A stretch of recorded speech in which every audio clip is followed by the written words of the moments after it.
aing di imah gawe aing di imah kapaksa aing di imah kapaksa aing di imah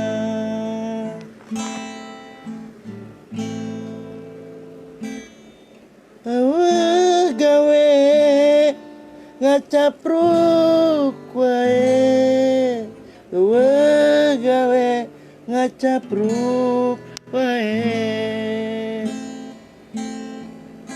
sugan corona leungit ku ngacapruk sugan corona kabur bakating ku gawe aduh entah batuk teh kudu innalillahi si mawar membawa virus corona.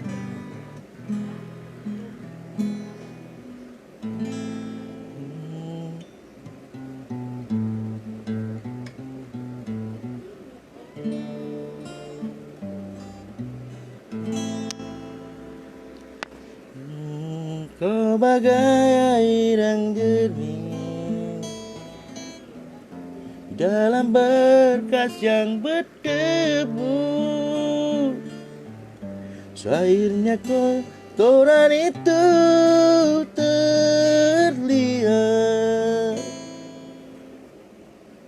kesucian terlindung jua. Cinta bukan hanya di mata,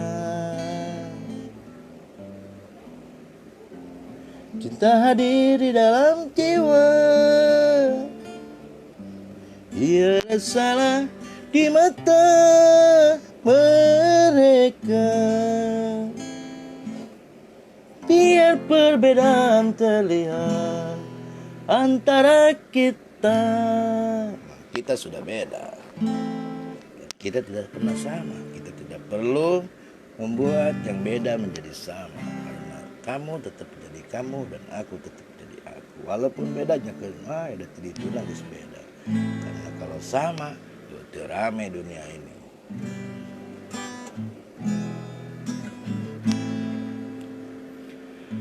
Kau yang mengajak aku tidur bersama, membawa corona bersama, berpenyakit tengah malam.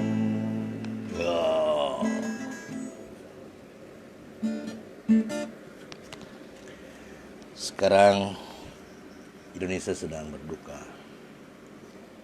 lagi riuh, tapi Indonesia tetap mencoba bertahan. Karena orang Indonesia itu nggak takut mati sebenarnya. Orang Indonesia itu cuma takut sengsara. Lawan arah aja berani.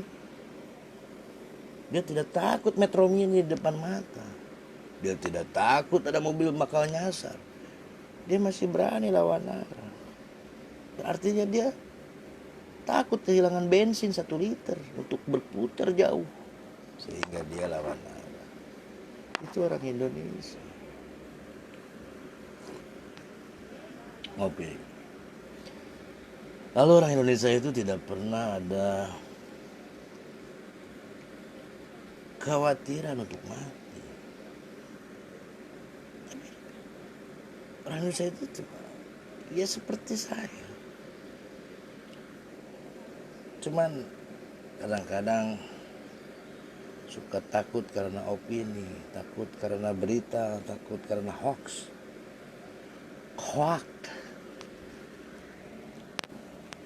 Pemberitaan media sehingga membuat orang Indonesia takut sebagian, dan takut kehilangan kekayaannya lah. Karena kalau sudah kena penyakit terus mati, siapa yang kelola kekayaannya? Siapa yang kelola nanti masa depannya?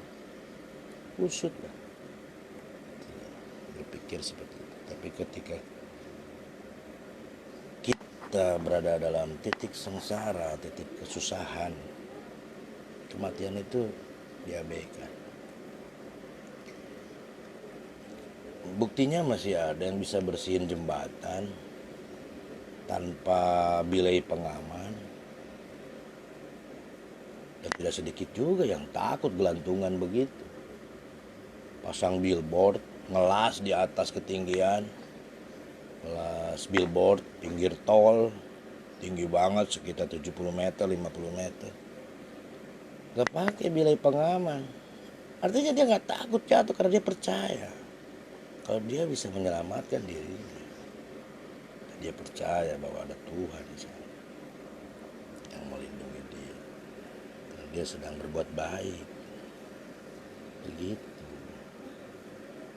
Ya, walaupun kita tetap di rumah, dihargai orang lain yang takut.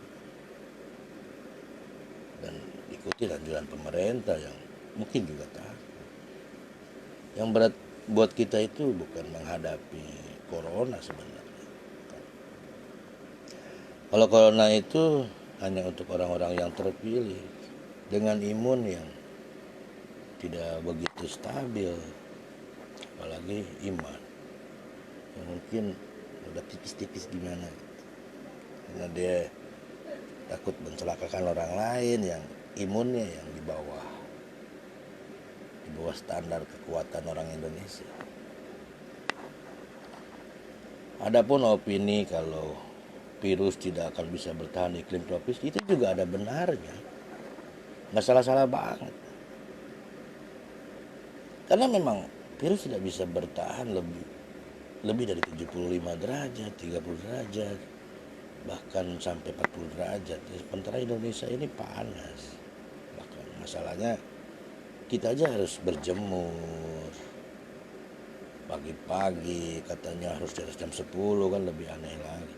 Tapi sebetulnya ya kita nggak harus heran. Bapak Patani itu dari subuh itu udah nyangkul di sawah berjemur, nggak pernah pakai payung. Ketika nyangkul dia cukup pakai topi, pakai ikat kepala atau pakai dudukui itu mungkin. Tapi badannya terbiar seperti itu, tidak pernah terbakar, tidak pernah takut sama ultraviolet. Kenapa? Karena kita anak matahari, kata Patani. Jadi kalau sekarang lagi musim berjemur, lalu kemana aja selama ini? Takut hitam, takut terbakar. Orang yang terbakar itu orang yang tidak pernah terbiasa bertemu dengan panasnya matahari. Tapi kalau sudah biasa bertemu dengan debu, tidak pernah alergi. Sudah biasa ketemu dengan sampah, gak pernah mereka sakit TBC.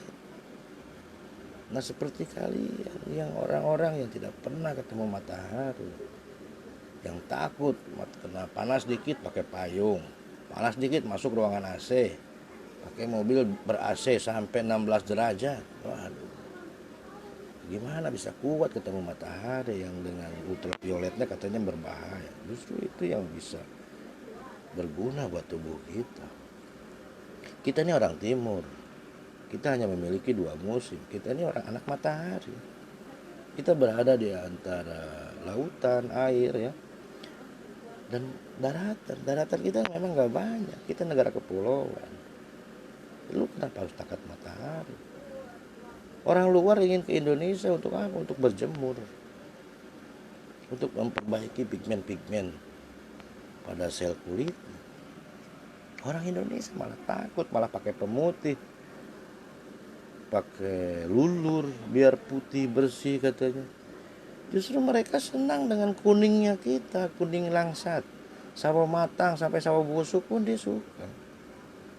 Kenapa kita enggak? Kenapa kita tidak mensyukuri? Di situ aja udah beda. Nggak usah riwe-riwe lah mensyukuri mah. Bangun tidur, ambil napas itu udah harus disyukuri. Karena napas itu sangat berharga, karena orang mati kehilangan napas. Itu cenah. Jadi kumanya tibarali itu. Aneh lah gitu. Jadi banyak teori-teori yang memakan prinsipnya sendiri, dan banyak prinsip yang merubah teori-teorinya sendiri. Padahal dianya sendiri yang mengeluarkan teori itu dan dia sendiri yang melanggar teori itu. Kan jadi riuh.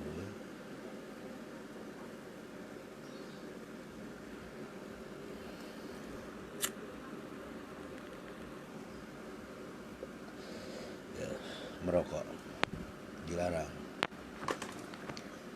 Ya gimana, namanya juga dilarang, ya biarin aja yang melarang mah.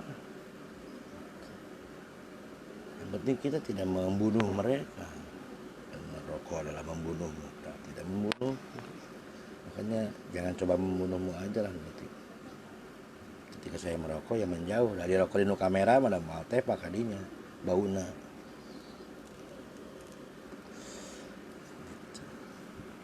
Jadi kelamaan di rumah menimbulkan naluri atau karakter yang berubah sehingga jadi seneng ngoceh, gemes dengan keadaan. Kenapa bisa seperti ini? Karena tidak menyadari bahwa semua ini tuh sebuah skenario yang gede-gedean.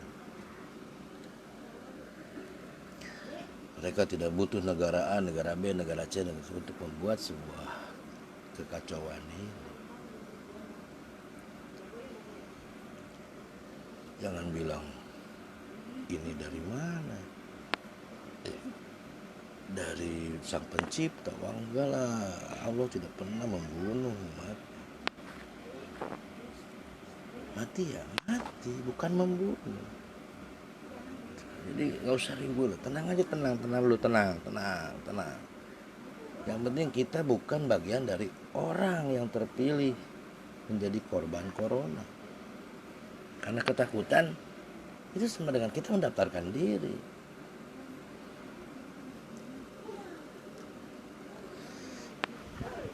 Selamat buat para medis. Barangkali teman-teman ada yang terlibat langsung menjadi garis depan menangani COVID-19. Selamat berjuang. Karena itu bagian dari tugas kalian, orang medis. Karena dalam hal ini tidak ada relawan yang non medis, pasti relawan yang dari medis, dan itu pun digaji, ya ada bayarannya, walaupun memang capek, memang melelahkan, ya gimana ya, itu sebuah risiko profesi. Bayana demi rakyat Indonesia, orang medis harus tetap berjuang, gitu ya. Kalau masalah gangguan keamanan, gangguan stabilitas nasional, ada TNI dan Polri yang berjuang mati-matian, bahkan sampai mengorbankan nyawa juga. Nah, kalau masalah kebakaran hutan, kebakaran itu tugas pemadam kebakaran, tetapi bisa dilakukan oleh relawan yang rakyat biasa yang mau. Tapi kalau urusan medis, siapa yang bisa bantu? Nggak bisa, karena standar kesehatannya kita tidak tahu dan tidak ada pendidikan itu.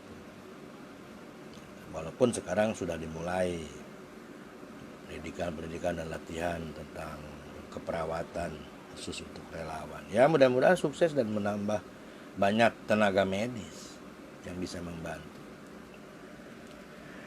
Sekarang itu yang berat adalah perusahaan-perusahaan sepi, perusahaan low income, bahkan kehilangan income, sehingga harus memutuskan kerja beberapa karyawan yang total di Indonesia ini sekitar 1,4 juta kemarin. Nggak tahu sekarang mungkin udah nambah apa belum, mudah-mudahan tidak nambah. Bayangkan pengangguran bagaimana? Mau ngelamar kerja nggak mungkin ada yang menerima pekerjaan sekarang, walaupun cuma sampai 1 atau 2 bulan ke depan. Perut nggak bisa. Puasa itu ada sahur, ada buka, masih ada makan. Lah kalau sama sekali tidak ada yang bisa dimakan, itu namanya bukan puasa. Sudah begitu ketika rumahnya ngekos atau ngontrak, mudik nggak boleh, kontrakan nggak sanggup bayar. Itu ya efek-efek yang lain yang berat dari kasus corona ini, ekonomi. Itulah sebabnya pemerintah tidak bisa total lockdown, tidak bisa total merumahkan rakyatnya atau masyarakat Indonesia dirumahkan total, jangan sampai nggak keluar ke mana-mana, nggak boleh ada yang di luar, nggak boleh ada yang dan lain. Masih ada toleransi, harus pakai masker. Artinya Indonesia tidak mau sampai rusak ekonomi, karena kemapanan ekonomi negara kita ini tidak semapan orang-orang atau negara-negara maju.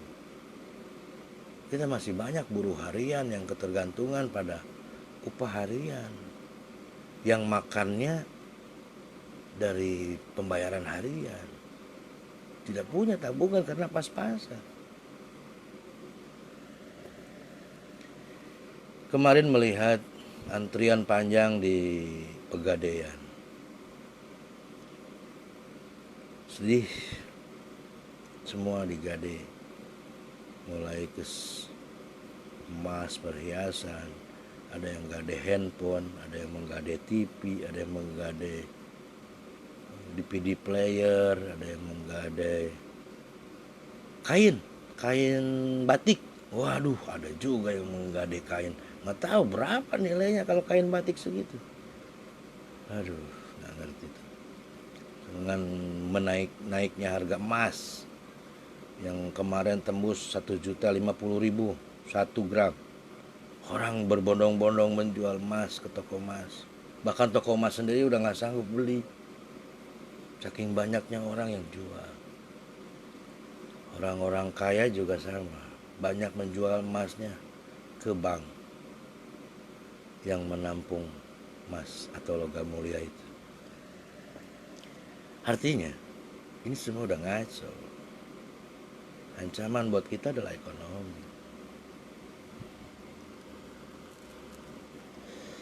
Ditambah lagi narapidana, katanya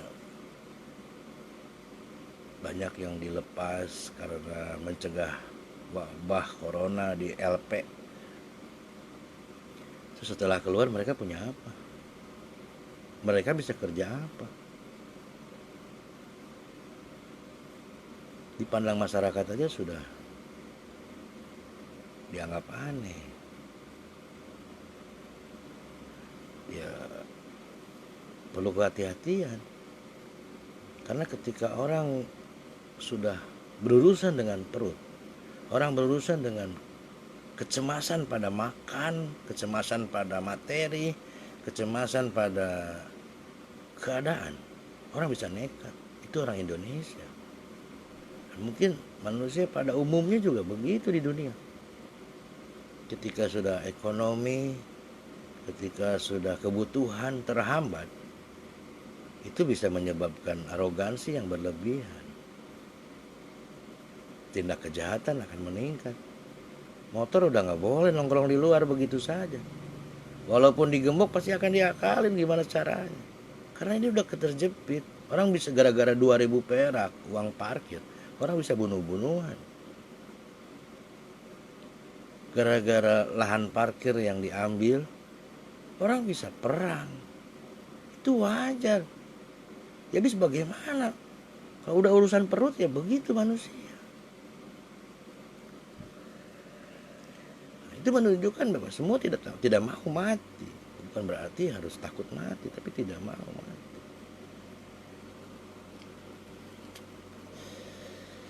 Oke, sekarang di rumah saja. Ya, jembatan penyeberangan. Berapa jembatan penyeberangan yang kehilangan plat aluminiumnya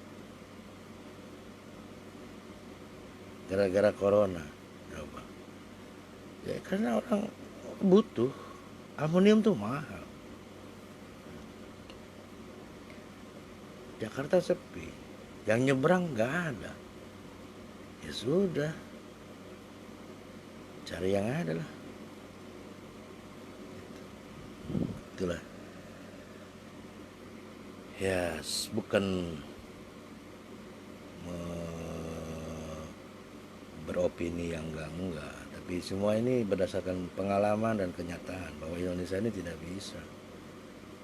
tidak bisa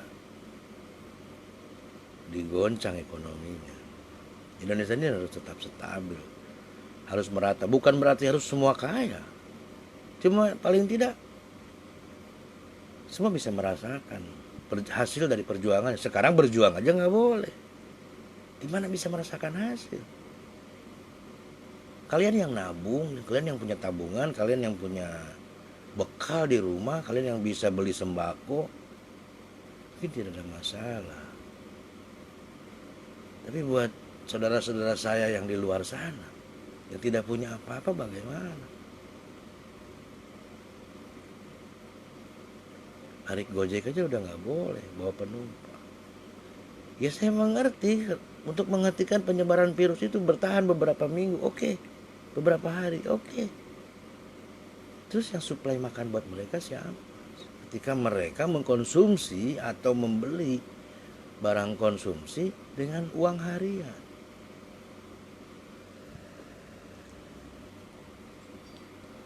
Ya gimana ya?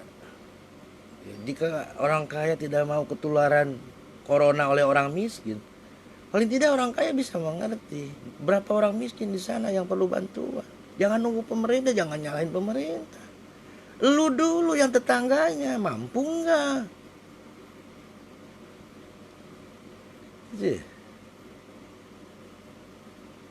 Jadi keadilan sosial bagi seluruh rakyat Indonesia itu bukan tugas pemerintah. Itu untuk tugas rakyat Indonesia. Sudah bisa apa? Ada juga yang bisa, ada juga yang mampu melakukannya sampai hari ini gitu ya. Posting lah di Twitter, diposting lah di Instagram biar kelihatan sama orang-orang kalau gue udah nyumbang. Wow, nggak apa-apa lah, mending lah daripada nggak ngasih sama sekali. Sekarang boleh lah sombong juga lah, boleh lah ria juga, biar kapuji kubatur boleh sekarang malah. Yang penting mah kebutuhan orang-orang terpenuhi, itu dulu deh. Kemarin sampai sedih gitu ya, bukan sedih dalam terharu gitu ya, terharu melihat pangkalan ojek berjejer hijau semua, pangkalan taksi berjejer biru semua. Tiba-tiba datang satu mobil minibus membawa beras berisi 2 kilo apa 3 kilogram beras, dibagi-bagikan ke mereka yang sedang nongkrong, abang ojek online dan bapak supir taksi. Terharu melihat mereka begitu senang, begitu antusias. Ya, saya belum bisa memberi seperti itu, tapi paling tidak saya bisa merasa bangga ada orang yang bisa seperti itu. Keren. Di situasi seperti ini ya, pahlawan-pahlawan itu harus ada. Siapa pahlawan itu? Pahlawan itu yang mapan, yang mampu, dan yang bisa. Karena mengulurkan tangan itu tidak mudah. Perlu hati yang bersih, perlu jiwa yang sehat. Bukan hanya jasad yang sehat. Jasad yang sehat bisa pakai obat, bisa pakai vitamin, bisa pakai olahraga. Tapi kalau jiwa yang sehat, itu urusan rohani. Jadi perlu pemikiran, perlu nurani, perlu naluri yang dahsyat sehingga menciptakan amalan-amalan atau perbuatan-perbuatan yang terpuji, yang bisa membantu orang lain, yang bisa menjadi dirinya berguna. Begitu sekarang waktunya buat kita semua yang merasa mampu, merasa bisa, merasa normal hidup, memberi kepada mereka yang di bawah batas normal.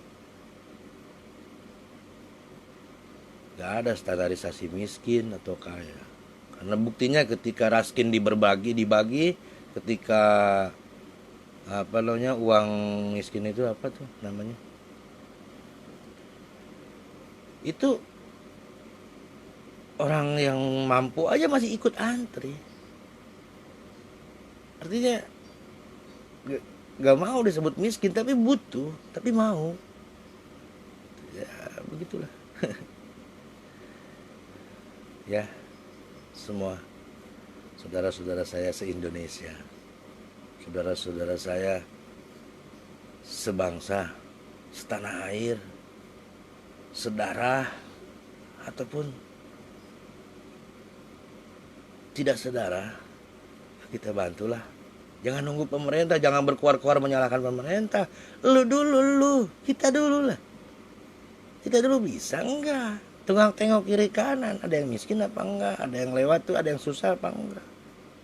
Kita punya tetangga yang mapan apa enggak? Kalian yang tinggal di komplek perumahan yang elit atau komplek perumahan yang tertata rapi, coba lihat keluar komplek.